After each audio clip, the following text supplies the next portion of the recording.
మోకాళ్ల నొప్పులు, gas, gut health వంటి సర్వ రోగాలకు నివారణి అరుణ యోగా ఆముదం. ఎందుకు ఒప్పుకోలేదు మీ ఇంట్లో? రీజన్ ఏంటి? లవ్ మ్యారేజ్ ఒప్పుకోలేదా, లేకపోతే వాళ్ళు చూడకుండా ఒప్పుకోలేదా? అట్లేం లేదు, ఒప్పుకోలేదంటే నువ్వు చెప్పినావు కదా స్ట్రిక్ట్ అట్లా అని. మేబీ అబ్బాయి మంచోడా కాదా తెలియదు కదా. అప్పటికి నేను కూడా అంత లేకంటే మనకు కూడా మంచి పేరేం లేదు మార్కెట్లో. బాను అంటే లేదా ప్లే బాయ్ అట్లా అదే పేరు ఉండే కంటెంట్. నాకు యాక్చువల్లీ అట్లా పిలిపించుకోవడం ఇష్టం ఉంటుండే, అదేందో నాకు తెలియదు చిన్నప్పటి నుండి. ఇది ఎట్లా అంటే ఎవడెట్లా పిలిచినా నాకు ఏం పెద్ద ఫరక్ పడకపోతుండే అనమాట. ఇప్పుడు వచ్చి వీడు మంచోడు అంటే నాకు మంచోడు అనే ఫీలింగ్ నచ్చదు. వీడు పెద్ద ప్లే బాయ్ అంటే గ్రేట్ మన ఏదో ప్లే బాయ్. సో అట్లా వెళ్ళిపోయింది పేరు. వీళ్ళ డాడీ వరకు కూడా వెళ్ళి చెప్పారు ప్లే బాయ్ ఏదని. అంటే వాళ్ళు కూడా ఆలోచిస్తారు కదా, లైక్ బికాస్ అంత ప్రేమ నాకు అంత ప్రేమ స్ట్రిక్ట్గా పెంచినప్పుడు నాలంటి చేతిలో పెట్టే ముందు ఆలోచిస్తారు కదా. సో అట్లా ఒప్పుకోలేరు. దాని తర్వాత ఇంకా కొన్ని ఫైట్స్ తర్వాత ఓకే మా అత్తయ్య మామయ్యని పంపించింది అనమాట ఇంటికి. వాళ్ళని చూసిన తర్వాత మా డాడీ వాజ్ ఓకే, మంచి ఫ్యామిలీ అన్నట్టు. అంటే ఫస్ట్ బాను నచ్చి ఈ క్వాలిటీ నచ్చి ఒప్పుకున్నారా అన్నది ఏంటి? రిషి లవ్ చేసింది కాబట్టి ఒప్పుకున్నారు. బానులో నచ్చి కాదు, ఫస్ట్ మా డాడీకి మా మామయ్య గారు మంచిగా అనిపించిండు. సో అట్లా ఓకే ఫ్యామిలీ మంచిది అన్నట్టు ఫస్ట్ ఇంప్రెషన్ బెస్ట్ ఇంప్రెషన్ అంటే మా డాడీకి మా మామయ్య గారు మంచిగా అనిపించిండు. సో అట్లా స్టార్ట్ అయింది. That's how they accepted. But పెళ్ళయ్యే టైంకి you are not settled. I was not doing anything. Probably I was అప్పుడే యుఎస్ నుంచి వచ్చేసి యుఎస్ అంటే ఏంటి మాస్టర్స్ చేయడానికి వెళ్ళారా? మాస్టర్స్ చేసి అక్కడ జాబ్ చేసినుండే. జాబ్ చేసిన తర్వాత అండ్ ఇక్కడ నాకు జాబా H1Bయా లేకుంటే ఇండియాకి వచ్చి పెళ్లి చేసుకోవాలా, రెండే ఆప్షన్స్ ఉండే. అయితే అక్కడ ఉంటే నేను సెటిల్డ్, లేకంటే అక్కడ ఉంటే నేను జాబ్ ఉంది కంటిన్యూ చేసుకోవచ్చు. ఇండియాకి వచ్చేసి మళ్ళీ H1B స్టాంపింగ్ వేసుకోవాలి నేను. సో ఇదా అనే డైలమాలో ఉండే. సరే మనం ఎట్లన్నీ ఇక్కడ ఎంత కష్టపడుతున్నాము, సరే ఇండియాకి వెళ్ళి ఏదో చేసుకుందాం అని వచ్చేసినండి. కలిసింది మాత్రం యుఎస్ఏలో ఇద్దరు? కలిసింది యుఎస్లో కాలేజ్. సో ఫైనల్లీ డెసిషన్ తీసుకొని ఇండియాకి అయితే వచ్చేసారు. అయితే ఇండియాకి వచ్చారు, పెళ్లి చేసుకున్నారు. బట్ చేతిలో అయితే జాబ్ లేదు, ఇద్దరికి లేదు. ఇద్దరు లేదు. దెన్ ఎలా ప్లాన్ చేసుకున్నారు లైఫ్ అక్కడి నుంచి? ప్లాన్ అదే యుఎస్ నుంచి వచ్చే ముందే మా మామయ్య ఫర్నిచర్ స్టోర్ ఓపెన్ చేసిండు. ఇది అంటే నువ్వు వచ్చిన తర్వాత ఇది చూసుకో అన్నట్టు నన్ను ఫిక్స్ చేసింది ఇక్కడ. మీ ఫాదర్ కి టచ్ ఉందా ఈ ఫీల్డ్ లో? అంటే మా డాడీ వాళ్ళ ఫ్రెండ్ ఉండే, he was support, initial support was మామయ్య ఇంకా వాళ్ళ ఫ్రెండ్ ఇద్దరు కలిసి స్టార్ట్ చేశారు. ఓకే. అంటే నార్మల్లీ మీ father? My father was in real estates. Okay. So నాకు కూడా అదే ఉండే, రియల్ ఎస్టేట్ అంటే నాకు ఉండే థాట్ లైక్ అంటే మేబీ కన్స్ట్రక్షన్ చేస్తుండొచ్చు, రియల్ ఎస్టేట్ చేస్తుండొచ్చు. But I never wanted to be in support. అంటే మా ఫాదర్ సపోర్ట్తోనే నేను ఇట్లా ఎదిగాను అన్నట్టు నాకు ఇష్టం లేకుండే. నాకంటూ ఒక ఇండివిజువల్ నేమ్ ఉండాలి అని అనుకుంటుండే. సో ఇనిషియల్గా వెళ్ళిన తర్వాత 25,000 శాలరీ ఇస్తుండే. 20,000 అనుకుంటా స్టార్టింగ్, 20,000 శాలరీ ఇస్తుండే. దాని తర్వాత 25,000 చేసారు దాన్ని. అండ్ మా ఖర్చులకి 25,000 సరిపోదు.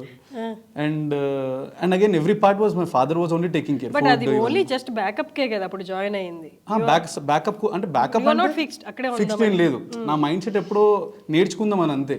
I have to learn firstly before నేను యూఎస్కి వెళ్ళి రాగానే ఇక్కడ సిస్టమ్ ఎట్లుంటుంది, జనాలతో ఎట్లా మాట్లాడాలి, ఎట్లా తీసుకుంటారు, అండ్ ఈ ఫర్నిచర్ ఏంటో నాకు no idea. So I initially learn the things up to 2.5 or 3 years. So దాంట్లో అబ్బో చాలా స్ట్రగుల్ ఉండే. అంటే లెర్నింగ్ లో ఏంటి struggle? Learning is a struggle. Learning first step is like అక్కడ కాంపిటేటర్స్ ఉంటారు. ఇంట్రెస్ట్ లేని థింగ్ కదా. ఇంట్రెస్ట్ లేదని కాదు. అక్కడ ఏంటంటే ఒక ప్యాక్డ్ రూమ్లో ఉండాలి. ఈ ప్యాక్డ్ రూమ్లో ఉన్నప్పుడు ఏంటంటే కస్టమర్స్ వచ్చినప్పుడు వాళ్ళతో కూర్చొని మాట్లాడి మన ప్రోడక్ట్ని సేల్ చేయడం నా వర్క్. సో నేను ఇదే వర్క్ని నేను ఒకరోజు చేయకపోతే ఐ ఫీల్ వెరీ డిప్రెస్డ్. అరే నేను ఉన్నది ఎందుకు, నా డే వేస్ట్ అయిందని నేను ఫీల్ అవుతుండే ఎవ్రీ డే. ఇప్పుడు ఆల్మోస్ట్ ప్రతిరోజు కస్టమర్స్ రారు, చాలా లిమిటెడ్ కస్టమర్స్ వస్తారు. మా సేల్ కూడా అంత పెద్దగా ఏమి ఉండదు, చాలా limited sale and profits are also very less. So ఈ సేల్ని ఎట్లా ఇంక్రీజ్ చేయగలుగుతాను, నేను నా బెస్ట్ని ఏం చేయగలుగుతాను షాప్కి. నేను అంటే ఇక్కడ ఉండి నేను కూర్చొని ఏం లాభము. ఇప్పుడు మీరు ఉన్నారు, సపోజ్ మీరు స్టోర్కి వచ్చారు అనుకోండి, మీతో ఒక హాఫ్ అన్ అవర్ నేను మాట్లాడితే మీరు నెక్స్ట్ టైం వచ్చినప్పుడు బాగానే ఉన్నాడని మీరు వస్తారు స్టోర్కి. సో కేపీఎంసీ మర్చిపోతారు. So that is what impression I use to make on every customer. So ప్రతి కస్టమర్ అట్లా ఇంప్రెషన్ వచ్చినప్పుడు స్టార్టెడ్ లైక్ నాకేమనిపించింది అంటే ఒక కస్టమర్తో మాట్లాడేటప్పుడు ఇట్లాంటి ఇంప్రెషన్ ఉంటే when I come out and talk in online, so ఎంతమందిని ఇంప్రెస్ చేయగలుగుతాను అనే క్వశ్చన్ మార్క్ నాకు ఉండే. And I never give a try చేద్దాం అనుకుంటే ఎప్పుడు ట్రై చేయలేదు. బట్ సడన్గా అనుకోకుండా ఒక house, that was beautiful house, ఇంకా వాయిస్ ఓవర్ ఇవ్వడంతో it turned out to B this part BKP. Okay. అంటే వాట్ హీస్ అంటే బాను అంటే ఏంటంటే you want to move around meet new people, interact అవ్వాలి పీపుల్తో, ఆ టైప్ కదా. సో ఒకే దగ్గర కూర్చోవాలి, కస్టమర్ రావాలి, బిల్ రాయాలి, అట్లా ఎక్స్ప్లెయిన్ చేయాలి. సో అది అనేది కొంచెం టఫ్ జాబ్. నా డ్రీమ్ ఏముంటుండే అంటే మా ఫాదర్ చిన్నప్పుడు నేను చూస్తున్నా. ఇప్పుడు డాడీ గోవాకి వెళ్దామంటే మేము వెళ్ళిపోతాం గోవాకి. ఇక్కడ ఉండి రియల్ ఎస్టేట్స్ వేరే వాళ్ళు నడిపిస్తారు. అక్కడ సేల్ కాగానే మా డాడీకి 1 lakh 2 lakhs 3 lakhs వచ్చేస్తాయి. మా డాడీకి వచ్చేస్తుంది. సో ఆ అమౌంట్ మా డాడీ అకౌంట్లో వచ్చేస్తుండే. Still we are roaming and enjoying. మా daddy is earning. I want to be that one day. నేను స్టిల్ ఇప్పుడు నేను మీతో ఇంటర్వ్యూలో మాట్లాడుతున్నా కూడా అక్కడ నా సేల్స్ నడుస్తూనే ఉంటాయి, నాకు ప్రొడక్షన్ నడుస్తూనే ఉంటుంది, everything is running, nothing is stop. ఇప్పుడు నేను ఇది ఉంటే ఇది ఆగిపోతుంది అన్నట్టు ఉండొద్దు అని నా డ్రీమ్ ఉండే అనమాట. So that is what it's continuing right now. మీ చాలా రీల్స్లో నేను చూశాను, ఇప్పుడు కూడా అన్నారు నేను అంత స్టూడియోస్ కాదు, నాకు చదువు అంటే ఇంట్రెస్ట్ లేదు. బట్ వై మాస్టర్స్కి ఎలా వెళ్ళారు మరి? మాస్టర్స్కి ఇక్కడికి వెళ్ళి పారిపోయాను అనమాట యాక్చువల్లీ. అంటే ఇక్కడ ఉండే క్వశ్చన్స్కి ఏం చేసి వాట్ యు ఆర్ డూయింగ్ అనే క్వశ్చన్ అనేది common question for every engineering తర్వాత. ఇంజనీరింగ్లో నాకు యావరేజ్ మార్క్స్ అన్ని, నాకు ఎక్కడ హైలైట్ మార్క్స్ ఎక్కడ లేవు, అన్ని కాపీ కొట్టి అవి ఇక్కడ రాసిన మార్క్స్. జస్ట్ పాస్ అవడమే టార్గెట్. 10th 35 36 వచ్చినాయా, పాస్ అయినా, అదే ఆడికి నా టార్గెట్ అనమాట. మా డాడీ వాళ్ళు కేక్ కట్ చేయించారు నేను 10th పాస్ అయినప్పుడు. మా పక్కింటోడేమో స్టేట్ 10th ఎంత వచ్చారు, మా పక్కన రిలేటివ్స్ ఎవరో పక్కన వాళ్ళు కేక్ కట్ చేయలేరు, ఎందుకంటే స్టేట్ 10th కాకుండా ఇంకా ఎక్కువ వచ్చింటే బాగుంటుండే అని. నేను జస్ట్ పాస్ అయినా మా ఇంట్లో కేక్ కట్ చేసి సెకండ్ టైం, అది కూడా ఫస్ట్ టైం కూడా కాదు, సెకండ్ టైం పాస్ అయింది నేను. First time fail, second time pass కూడా కేక్ కట్ చేయించారు, అదే హైలైట్. సో అట్లా అంటే లైక్ నేను కూడా అట్లా ఫిక్స్ అయిపోయాను అనమాట. ఓకే, సక్సెస్ అంటే జస్ట్ పాస్ అవడమే సక్సెస్ ఏమో, ఈ ఫస్ట్ ర్యాంక్ సెకండ్ ర్యాంక్ కొట్టి టార్గెట్ నాది కాదు. సో వాళ్ళు కూడా అట్లా ఫిక్స్ అయిపోయారు అనమాట. సో దాని తర్వాత ఇంకా ఇక్కడ అడిగే క్వశ్చన్స్కి నేను యూఎస్కి జంప్ అయిపోయాను ఉండే. అండ్ అగైన్ నాకు వస్తుందని ఎప్పుడు కలగండి యూఎస్ వీసా వస్తుందని.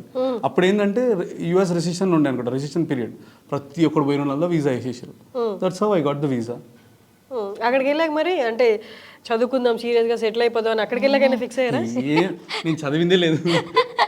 అసైన్మెంట్స్ కూడా నేను చేసిన, నేను ఇండియాకి వచ్చిన తర్వాత కూడా నేను చేసి పంపించిన అసైన్మెంట్స్. అక్కడ కాలేజ్ ఈ టైం కింద డిష్ నాకు పోయి చెప్తుండే కాలేజ్ ఉంది. అప్పుడు నేను బార్ టెండర్గా అక్కడిక్కడ వర్క్ చేస్తుండే. అండ్ నా ఫోకస్ ఎప్పుడు ఏముండే అంటే ఫైండింగ్ అవుట్ హ్యాపెనింగ్ అంతే. ఈవెంట్స్ ఉంటుండే కాలిఫోర్నియాలో, ఈవెంట్స్ కంపెనీ ఉంటుండే, దాంట్లో వర్క్ చేసిన నేను. Starting my career started with server. కింద ప్లేట్ పడేసి అది ఎత్తేసి తీసుకొని వెళ్ళి నేను డిష్ వాషింగ్ చేసిన ఉండే. ఇవన్నీ చేసిన తర్వాత అక్కడ అదే కంపెనీలో మేనేజర్గా అయినా నేను. సేమ్ కంపెనీ ఏదో నేను డిష్ వాషింగ్ చేసిన కంపెనీలో మేనేజర్గా టర్న్ అయినా. And company totally was in my hands. ఈరోజు ఏముంది స్కెడ్యూల్ నేను వాళ్ళకి చెప్పాల్సి వస్తుండే. సో అట్లా టర్న్ అయింది. సో నాకు అక్కడ నమ్మకం ఏంటంటే నేను ఈ చదువు అనే క్యారెక్టర్ దీనికన్నా కూడా బిజినెస్లో వెళ్తే సక్సెస్ఫుల్ అని నేను ఫీల్ అయిపోయినప్పుడు. అండ్ నేను అంత full I give my full what you called hard work అనేది డెఫినెట్లీ చేస్తాను నేను దానికి. ఇట్ ఈస్ నాట్ జస్ట్ ఏదో మనం ఇప్పుడు వాషింగ్ చేస్తూ వెళ్ళిపోం కదా. సో దాన్ని హార్డ్ వర్క్ చేసి దాన్ని నేర్చుకొని, and it took around 2 years అనుకుంటా. 2 years తర్వాత I turn out to be a manager in that. So ఇన్ఫ్లుయెన్సర్గా అంటే స్టార్ట్ చేసి జస్ట్ మన రీల్స్ పెట్టి జస్ట్ బి అని you wanted to be an ఇన్ఫ్లుయెన్సరా, అంతేనా? బీకేపీకి ముందు ఇన్ఫ్లుయెన్సర్ అని కాదు, అదే చెప్తున్నాను కదా, I never plan for anything. ఈ రోజు ప్రెసెంట్ గా వాట్ ఇస్ టుమారో అంటే don't plan for it. So it something will be happening, it is happening అన్నట్టు నేను అనుకుంటాను. నా మైండ్ సెట్ చిన్నప్పటి నుండి I don't know what is tomorrow and ఇప్పుడు రేపు నేను ప్లాన్ చేసుకుని ఏదో చేశాను అన్నట్టు. It have to be happen, it will happen అనే మైండ్ సెట్ నాది. And today let me enjoy, అంతే. నాకు తెలిసింది ఈ రోజు ఎంజాయ్ చేస్తుండే. మేము అప్పుడు ఈవెంట్స్ చేస్తుండే, బ్యాటరీ కార్స్ సేల్ చేస్తుండే. మేము అన్ని డబ్బులు ఏం చేస్తుండే మళ్ళీ దాని దగ్గర ఎంజాయ్ చేస్తుండే. అంటే enjoy in the sense we travel, we go for the clubs, we spend. అంటే నాకు ఎక్కడ నన్ను నమ్ముకొని వచ్చిన అమ్మాయికి ఎక్కడ నేను తక్కువ చేయదు. ఇప్పుడు మార్కెట్లో అందరూ everybody enjoying the life, going out, ఇట్లాంటి ఫీలింగ్ రావద్దు అని ఐ మెయింటైన్ ద సేమ్. నాకు డబ్బులు ఉన్నా లేకున్నా అంటే తెచ్చి తీసుకొచ్చి ఎక్కడికి ఖర్చు పెట్టలేదు, దాన్ని సంపాదించి ఖర్చు పెడుతుండే. If I earn 10,000 I use to spend 6-7,000 a day. ఇంకా 2-3,000 మళ్ళీ ఖర్చు అయిపోతుంది తెలియకుండా. సరే, తిన్న పార్ట్ వరకు ఓకే రిషి, బట్ పెళ్లి చేసేసారు. పెళ్ళికి ఎలాగో ఒప్పించావు, లవ్ కాబట్టి, మంచి అబ్బాయి కాబట్టి, మంచి ఫ్యామిలీ కాబట్టి ఒప్పేసుకున్నారు. బట్ ఎర్నింగ్ పార్ట్కి వస్తే అంటే బీకేపీ ముందు వరకు కూడా నథింగ్ ఈజ్ సర్టెన్. అప్పుడు ఇంట్లో నుంచి ఎలా ఉండే? మా ఫ్యామిలీ నుంచి ఉంటుండే. ఇప్పుడు బ్యాటరీ కార్ సేల్ చేయడానికి వెళ్తుండే కదా, మేము కూడా వెళ్తుండే. ఇప్పుడు మా డాడీ ఎట్లా అంటే ఫోన్ చేసేవాళ్ళం, మా అక్క వెల్ సెటిల్ కదా, ఇప్పుడు బావా హీ హ్యాస్ వాళ్ళ అక్క arrange marriage చేసుకుని well అరేంజ్ settled. మ్యారీడ్ ఇక్కడ love కంపెనీ marriage. ఇప్పుడు అంటే ఇప్పుడు ఓకే మా మామయ్య వాళ్ళకు ఉంది కాదు, వాట్ ఈజ్ యువర్ హస్బెండ్, మీ అల్లుడు ఏం చేస్తుండు ఏంది అట్లా ఉంటుండే. కానీ నేను పెద్ద ఐ ట్రస్ట్ హిమ్ అంతే. ఎలా వచ్చింది ఆ ట్రస్ట్ నీకు? చూస్తే కదా నథింగ్ ఇస్ విజిబుల్. తనే చెప్తున్నాను నేను దేని మీద సీరియస్ అంటే కాదని. నేను ఇప్పుడు మేము ఈ రోజు ఎట్లా ఎంజాయ్ చేస్తున్నామో మేము ఫస్ట్ నుంచి అట్లే ఎంజాయ్ చేసేవాళ్ళం. నువ్వు ఎప్పుడు ఇన్సెక్యూర్ గా ఫీల్ అవ్వలేదా? మా అమ్మకి నాన్నకి ఆన్సరబుల్ అనో లేకపోతే ఆన్సర్ చేయాల్సి వస్తుందేనో రేపు ఏంటి అనే దాని గురించి వాళ్ళు క్వశ్చన్ చేయలేదా? క్వశ్చన్ చేస్తారు, అంటే ఆబ్వియస్లీ question క్వశ్చన్ అంటే, చేస్తారు, question చేస్తున్నారు. అటు క్వశ్చన్ చేస్తారు ఇటు క్వశ్చన్ చేస్తారు. ఇన్ లాస్ కూడా చేస్తారు కదా, మీరు ఎంజాయ్ చేస్తున్నారు, మీ కెరియర్ ఏంటి, మీ శాలరీ ఇంత, లేకంటే ఇది లేకంటే ఉంటుంది ఆబ్వియస్లీ ఎవరికైనా ఆలోచన ఉంటుంది మీరు కదా. ఇద్దరు ఇట్లా ఫ్యూచర్ గురించి ఆలోచించారా, సేవింగ్స్ ఏంటి, కెరియర్ ఏంటి, ఎప్పుడు ఇట్లా ఎంజాయ్ హైలైట్ ఏంటంటే చేస్తుంటారా? నాకు రిషికి ఉన్న కాన్స్టెంట్ థింగ్ ఒకటే, ఇద్దరం సేమ్ మైండ్ సెట్. జనరల్గా ఏమంటారు, wife and husband should be different, ఒకరు సేవింగ్స్ చేయాలి ఒకరు ఎర్న్ చేయాలంటారు కదా. సేమ్ మైండ్ సెట్, అండ్ ఆ మైండ్ సెట్తోనే వీఆర్ హియర్ అని నేను ఫీల్ అవుతాను. బికాజ్ ఎందుకంటే రిషి ఇప్పుడు ఐ ఫీల్ ఇప్పుడు నేను కూడా హోటల్కి వెళ్దామా రిషి అని అంటే నేను 5 స్టార్ చూస్తే రిషి 7 స్టార్ చూస్తుంది. సో ఆ మైండ్ సెట్ నాకు ఇంకేం అర్థమవుతుంది, నేను 10,000 సంపాదించిన 20,000 ఎట్లా సంపాదించని ఇప్పుడు ఆలోచిస్తాను. మేము నిన్న వియట్నాంకి వెళ్ళాం. వియట్నాంలో ఏదో ఒక ఇంటర్నేషనల్ మాల్కి వెళ్ళాం అనమాట. ఇంటర్నేషనల్ మాల్కి వెళ్ళాం, అక్కడ వర్సాచి పెద్ద పెద్ద Brands బ్రాండ్స్, చూస్తున్నాడు. నార్మల్ కాటన్ ఫ్రాక్స్ కూడా ఉన్నాయి. స్టార్టింగ్ రేంజే 60,000 నుంచి ఉంది. బేసిక్ కొంచెం ఒక 60-40లో ఏమున్నాయంటే ఆమె ఏం సింప్లీ 2 డ్రెస్సెస్ చూపించింది, మిగిలినవన్నీ 3 lakhs 2 lakhs అట్లా ఉన్నాయి. మేము ఇద్దరం ఇట్లా చూసుకున్నాం, ఓకే మనం సంపాదించింది చాలు, ఇంకా సంపాదించాలి, this is not life, we have to do more, earn more to spend there, that's it. అంటే ఇక్కడ నేను సంపాదించి దాపెట్టేసుకొని నేను ప్లాట్లు కొనుక్కొని నేను ఆస్తులు పెంచుకున్నాను కాదు. To earn that I have to earn more అని మేము ఇద్దరం అనుకున్నాం ఒకటే సార్. అదే అన్నావు, నువ్వేం ఆలోచిస్తున్నా చెప్పు అంటే రిషి అదేను, నేను కూడా అదే ఆలోచిస్తున్నా. అంటే రిషి నీకు ఎప్పుడు ఆలోచన రాలేదా, అంటే అంటే పెళ్ళైన తర్వాత కొంచెం మైండ్ అనిపిస్తుంది కదా, నేను అంటే ఇల్లు కొనుక్కోవాలి, అంటే మనం ఒక్కరే ఉన్నాం కదా ఇంట్లో, మన కజిన్స్ ఉంటారు, సిబ్లింగ్స్ ఉంటారు, వాళ్ళందరితో కంపేర్ చేసినప్పుడు ఏదో ఒకటి అనిపిస్తుంది కదా, ఓకే నేను ఇక్కడి వరకు అయితే ఉండాలి అని. అట్లా ఎప్పుడు అనిపించలేదా నీకు? అనిపించలేదు. బికాస్ ఫస్ట్ థింగ్ మేము ఎక్కడున్నా ఇద్దరం కలిసి హ్యాపీ ఉన్నాం. సో నాకు అది చాలు. నీకు తెలుసు కదా నా మేము గురించి. ఒక చిన్న రూమ్ లో ఉండే, ఒకటే రూమ్, సింగిల్ రూమ్. కోవిడ్ టైంలో నేను చూసాను మధ్యలో షిఫ్ట్ అయ్యారు కదా మీరు. కిందికి షిఫ్ట్ అయిన ఉండే అనమాట. చిన్న రూమ్ అది, it was a compact room, ఒక వాష్రూమ్ అండ్ చిన్నది, చాలా చిన్నది అనమాట. నేను అది చూస్తే మేము ఇల్లు ఉన్నామా అని, అంటే అలా కూడా మేమేం పెద్దగా సాడ్గా లేకుండా we are very happy in that. నా బ్యూటిఫుల్ మూమెంట్ చూస్తే ఆ రూమ్లో ఉన్నట్టుగా అనిపించినాయి మాకు. మేము అనుకుంటాం ఎప్పుడన్నా మనం లైఫ్ బాగా ఎంజాయ్ చేసిన ఇక్కడ ఆ రూమ్లో, ఆ చిన్న రూమ్లో ఎంజాయ్డ్ అలాట్. సో అక్కడ ఏంటంటే ఇక్కడ ఈ రూమ్లో ఉన్నామా అని మేము ఎప్పుడు ఆలోచించలేదు. ఈ రూమ్లో మేము వీఆర్ ఎంజాయింగ్, దాంట్లో మేము వీడియోస్ చేస్తుండే, ఇద్దరం కలిసి వెళ్ళి చేస్తుండే, బాగా యాంకరింగ్ చేస్తుండే వాడు. నేను అంతా లైక్ ఏమేం చేయాలి, నెక్స్ట్ ఏం చేయాలని ప్లాన్ చేస్తుండే.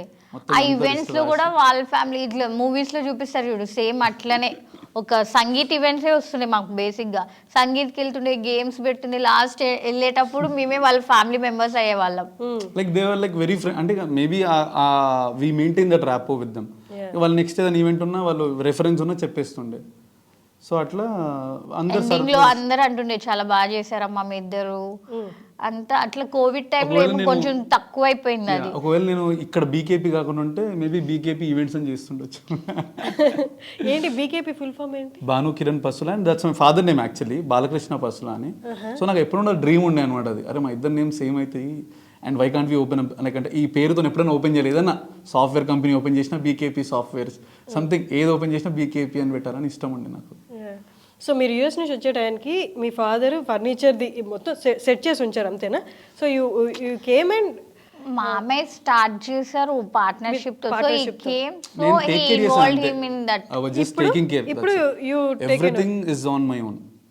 అండ్ ఈవెన్ టిల్ టుడే మా డాడీని నేను అడిగి, డాడీ నాకు ఇది రిక్వైర్మెంట్ ఉంది డబ్బులు అని ఎప్పుడు అడగలేదు నేను. We earned it, we roamed around, we slept in the cars, we like అంటే చాలా కష్టపడి ఇవన్నీ ఒక 10 lakhs or 15 lakhs ఎర్న్ చేసుకుని ఉండే డబ్బులు. దాంతో కస్టమర్స్ వస్తారా అని డౌట్ మళ్ళీ. అండ్ ఇంకొకటి ఏంటంటే there is zero investment, my business zero ఇన్వెస్ట్మెంటే. చిన్న క్వశ్చన్ డౌట్ నాకు, బీకేపీ మీ ఫాదర్ పార్ట్నర్షిప్ లో పెట్టారు. బీకేపీ కదా, అది కేపీ. కేపీ అది only KP. I turn it as BKP. That's అంటే దట్స్ మై ఫాదర్స్ మీకు కంపెనీ. ఎలా వచ్చేసింది? నాకు రాలేదు, నేను బయటకు బాను వచ్చేసాను. స్టార్టెడ్ డూయింగ్ ఆన్లైన్ వి చేస్తుండే. See online is something. నేను బయటకు ఐ స్టాప్ వర్కింగ్ దేర్. బయటకు వచ్చేసారు. I started working there and I came out of the company. I started my own page, like అంటే BKB page start చేసి దాంట్లో started posting videos. Every day 4 గంటలకు వెళ్తుండే మేము క్యాటలాగ్లు పట్టుకొని. ఇప్పుడు అందరూ షాప్ కి వస్తారు కదా, అట్లా బీకేపీ మేము ఇంటికి స్టోర్ వెళ్తుండే. పెట్టక ముందర మేమే ఇట్లా ఆన్లైన్ లో వి రిక్వైర్డ్ సోఫా అంటే వాళ్ళు టైం వెళ్తుండే, ఫిక్స్ ఈరోజు చేసుకొని వెళ్ళే ఇంకొకటి వాళ్ళం. వస్తున్నాము, ఈ టైంకి వస్తున్నాము, anybody there please call us. మాకు వస్తుండే కాల్స్, వెళ్ళి వాళ్ళ ఇంట్లోకి వెళ్ళి మెజర్మెంట్ తీసుకుంటుండే. అప్పటికి ఇప్పుడు డిఫరెన్స్ ఏంటంటే అప్పుడు వెళ్ళినప్పుడు ఆ కార్ కింద పెట్టేసి పైకి రా అంటుండే, ఇప్పుడు మేము వెళ్తే కిందికి వచ్చి పికప్ చేసుకుంటాం. That's a different. అంటే I feel that and see that. ఇప్పుడు నేను ఎక్కడికి వెళ్ళినా కూడా మీరే వచ్చిరా అని అడుగుతారు. ఒకప్పుడు మీరు రావు అంటే మీరు రండి అని అంటారు. ఎట్లా వచ్చారు, బైక్ మీద వచ్చారా, సరే పైకి రా అంటారు. ఇప్పుడు అరే సార్ మీరే ఎందుకు వచ్చారు? దట్స్ వాట్ ఈస్ సక్సెస్ కదా. That is what we felt. అంటే ఇంత హ్యాపీనెస్, అంటే ఇంత love and affection and what the people show. And ఇప్పుడు నేను వెళ్ళడం బంద్ చేశాను అనుకోండి, మాక్సిమం ఇప్పుడు ఇట్లా తిరుగుతుండే క్యాటలాగ్స్ బ్యాగ్ ఒకటి వేసుకొని మెజర్మెంట్ టేప్ వేసుకొని వెళ్ళి తిరిగి క్లబ్కి వెళ్తుండే. వెళ్ళి మెజర్మెంట్ తీసుకొని ఒక్కొక్క ఇంట్లో 2-3 hours పడుతుండే. 3 hours 4 hours 5 hours we spent a lot of time. అక్కడే తింటుండే, కొంచెం అడుగుతుండే తినండి పర్లేదు అంటే. we used to have lunch, dinner or something. Night 12 o'clock 1 o'clock 2 o'clock కూడా మేము మాట్లాడిన రోజులు ఉన్నాయి. దాని తర్వాత ఇనిషియల్లీ అప్పుడు కూడా పీపుల్ బాగానే ట్రస్ట్ చేసిండ్రు.